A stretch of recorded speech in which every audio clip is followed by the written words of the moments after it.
story, Ghost on Route 66. In Arizona, on an old section of Route 66, there is a stretch of road that locals prefer to keep quiet about. During the day it seems ordinary, cracked asphalt, rare gas stations, and lifeless deserts on the sides.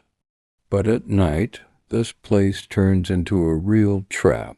They say it all started back in the 1950s. One such night, a guy named James was returning home after dancing, when the road was often used by truckers and young people in old Mustangs.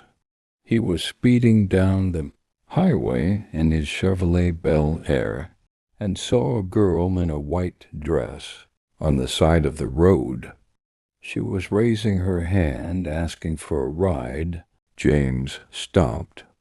The girl got into the back seat and said in a low voice, "I need to go home.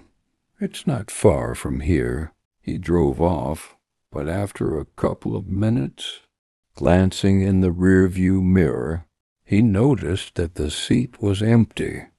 The girl disappeared as if she had never been there. Only an old photograph remained where she had been sitting, a yellowed one with ink-written captions. Emily, 1947.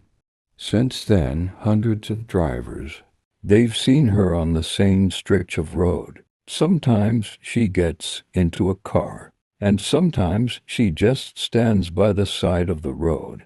And if someone passes by, her face is reflected in the rearview mirror for a moment. Those who have seen her eyes have described them as filled with longing and a silent plea for help. There's a story that Emily died in a car accident on this very spot on the night of her graduation. Since then, her soul has been searching for a way home.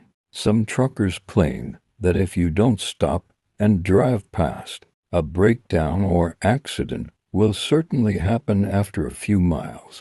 Others say that on the contrary, it is those who decide to give her a ride who never come back. One old mechanic at a gas station near the highway even swears that he saw a car without a driver pull up to him, just an empty car rolling along, as if someone invisible was driving it. And now, when night travelers take this stretch of Route 66, they try to keep their eyes on the road and not look around, because if you meet a girl in a white dress and